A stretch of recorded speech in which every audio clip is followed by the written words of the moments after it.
तो आप ऑनलाइन देखेंगे तो आप गो टू bishrup.com/delta72 में जाएंगे तो बुक इसी वक्त आप एक्सेस कर सकते हैं। राइट नाउ ई बुक आप एक्सेस कर सकते हैं, जो लोग ऑनलाइन मुझे देख रहे हैं। तो इसमें ये सारे रेफरेंसेस ऑलरेडी हैं, और इस लेक्चर में जो जो रेफरेंस मैं दूंगा वो भी यहाँ पे मैंने डाल दिया है। अभी आप ऑनलाइन उसको चेक कर सकते हैं, आप वेरीफाई कर सकते हैं, राइट। तो हम बात कर रहे थे पैरासिटामोल की।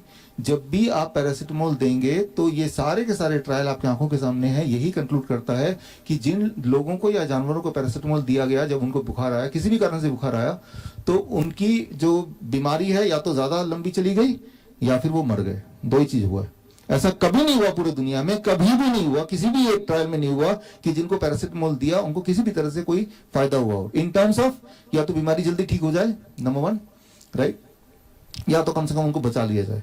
Paracetamol increases the mortality and paracetamol increases the chances, lengthens the chances of being ill, right. तो ये एक इंपॉर्टेंट बात है। ये सारे एविडेंसेस हैं। पैरासिटामोल को इनफैक्ट खिताब मिला है कि ये most dangerous medicine in the world है, क्योंकि इससे लीवर फेलियर, सबसे दुनिया में सबसे ज्यादा लीवर फेलियर के केसेस आते हैं, that is because of paracetamol.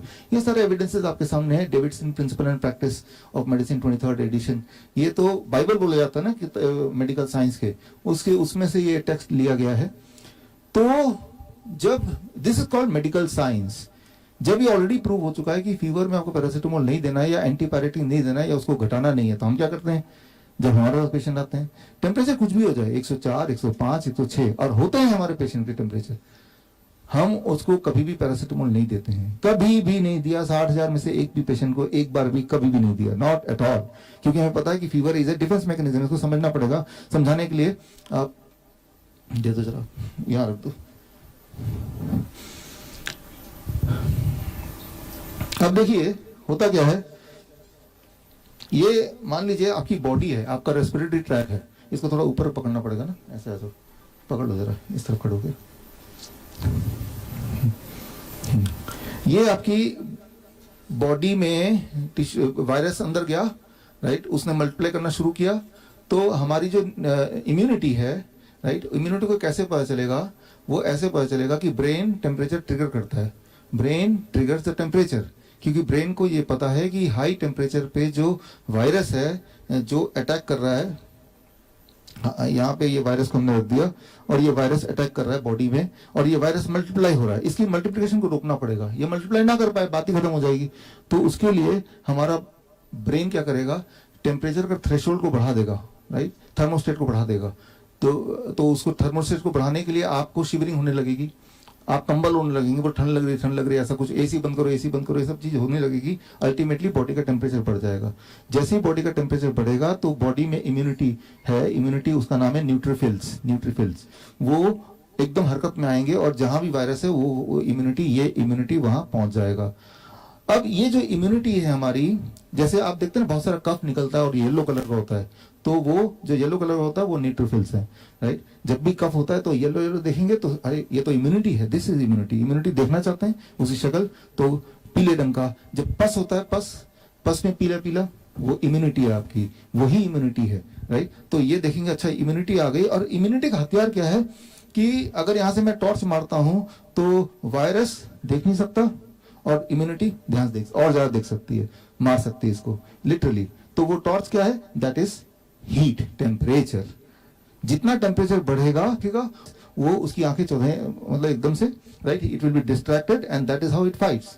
लेकिन तभी आता है बीच में पैरासिटामोल जैसे ही खाएंगे तो क्या होगा, टेम्परेचर नीचे जाएगा। टेम्परेचर नीचे जाने से उल्टा इफेक्ट, जस्ट द ऑपोजिट, हमारे इम्यूनिटी को दिखना बंद हो जाएगा और वायरस बिल्कुल क्लियरली दिखेगा। Try to understand the difference, right. So बहुत ही सिंपल डिफरेंस है। और क्या है कि ये लड़ाई कहां चल रही है, ये ब्रिज क्या है, ये ब्रिज है आपकी बॉडी, राइट। जितनी देर तक लड़ाई चलेगी उतना ब्रिज कमजोर होता जाएगा। Try to understand, that is called tissue damage, right.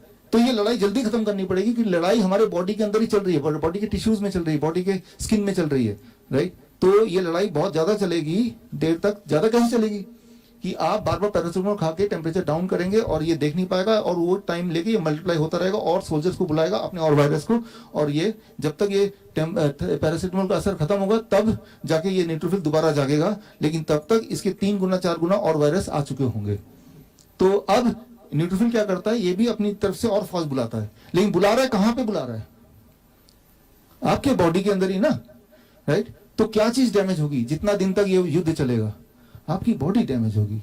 This is your skin, this is your tissue, right. वो जो निमोनिया हो गया ऐसा बोलते हैं ना, जब भी कोई भी पेशेंट हॉस्पिटल में 1 महीना रहेगा तो निमोनिया होगा ना, क्योंकि 1 महीने तक जंग ही चल रही जा रही है। क्योंकि डॉक्टर क्या कर रहा है, जैसे ही देख रहा है टेम्परेचर 100 से ज्यादा बढ़ गया, लो जी भाई पैरासिटामोल दे दो, कहीं ऐसा ना हो कि वायरस हार जाए, राइट। और जैसे ही टेम्परेचर घटा दिया, अब निश्चिंत है, अब वायरस को काम करने दो, फैलेगा, मजा आ जाएगा। लिटरली मैं आपसे पूछना चाहता हूं, आपके माध्यम से सारे डॉक्टर से पूछना चाहता हूं, क्या उनको ये नहीं पता जो मैं साइंस बोल रहा हूं? क्या उन्होंने बुक में पढ़ा नहीं है? अगर तो बुक में पढ़ा है तो वो क्यों दे रहे हैं दवाई? Are they the enemy of the patients? If not, then why they are giving the medicine? Are they don't know the science? They know the science. Then why they are giving the medicine? ये सवाल पूछना पड़ेगा ना आपको, right? Yes. So याद रखिए, जो पहली गलती आप करते हैं कि आपको दवाई देनी नहीं है, तो आता है कई बार कि वो तो दिमाग में चढ़ जाएगा, फिट्स हो जाएगा। मैं पर्सनली अपने जीवन में मैंने कभी भी किसी पेशेंट को या बच्चे को फिट्स होते हुए देखा नहीं, बिकॉज ऑफ द टेम्परेचर। क्यों? क्योंकि मैं उसी वक्त उनको हाइड्रेट करना शुरू कर देता हूं coconut water and citrus fruit juice से। तो जब आप हाइड्रेट रखेंगे किसी पेशेंट को, राइट, उसका फॉर्मूला वगैरह बुक में है, कितना कोकोनट वाटर देना, कितना सिट्रस फ्रूट, तो वो फिट्स नहीं पड़ सकता, राइट। उसका पूरा साइंस और उसकी पूरी थ्योरी उसमें है। और अगर फिट्स किसी को पड़ता है जो हाइड्रेट नहीं करते हैं, तो फिट्स जानलेवा नहीं दिखते हैं, ऐसे हैं, जानलेवा नहीं होते। 5 मिनट में पेशेंट ठीक हो जाता है फिट्स पड़ते। रेयर तो केस में होगा, रेयर केस में, राइट, होगा ही नहीं। लेकिन उस बहाने को यूज करके फिट्स ना पड़ जाए तो डॉक्टर क्या करेगा कि बार बार 100 से ऊपर टेम्परेचर जाएगा, पैरासिटामोल देगा, या ये यूं ही बोल देगा हर 6 घंटे बाद खाते रहो, राइट। तो हर 6 घंटे बाद ये वायरस मल्टीप्लाई होता जाएगा एंड ये बढ़ता जाएगा। ये एक बात है। दूसरी बात याद रखिए, जितना ये बढ़ता जाएगा उतना ये जगह इन्फ्लेमेशन भी बढ़ेगा, इन्फ्लेमेटरी होगा ना, क्योंकि ये डैमेज हो रहा है।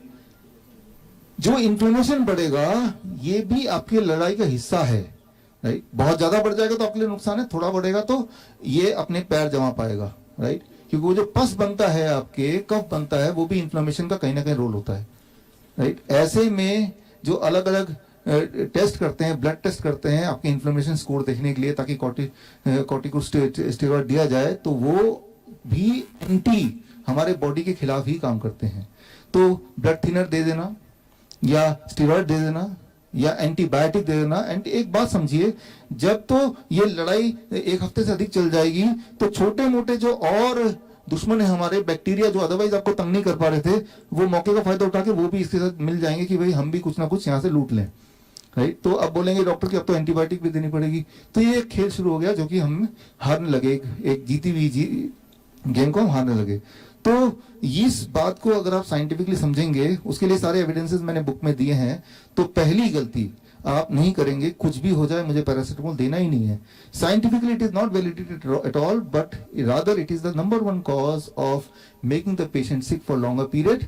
और ठीक होने के बाद, जैसे हम बोलते हैं ठीक हो गया है, वो ठीक होता ही नहीं पेशेंट, परमानेंटली उसको आपने देखा होगा आर्थराइटिस हो जाता है, डायबिटीज हो जाता है, राइट। तो जब हाई डोज लेते हैं, लंबे समय तक लेते हैं, तो वो ठीक कैसे बोलेंगे? हाँ, फीवर ठीक हो जाता है, राइट। तो लेकिन आपकी एक मेडिकल कंडीशन बन जाती है जो जीवन भर रहता है। हमारे पास ऐसे बहुत सारे पेशेंट है जिन्होंने वो WHO वाले प्रोटोकॉल के हिसाब से इलाज कराया, वो 6 महीने हो गए और 6 महीने से वो आर्थराइटिस के पेशेंट बन गए, डायबिटीज के पेशेंट बन गए, हार्ट के पेशेंट बन गए, राइट, जो कि पहले नहीं था, राइट। तो those are the side effect of this because of this science. अब थैंक यू। तो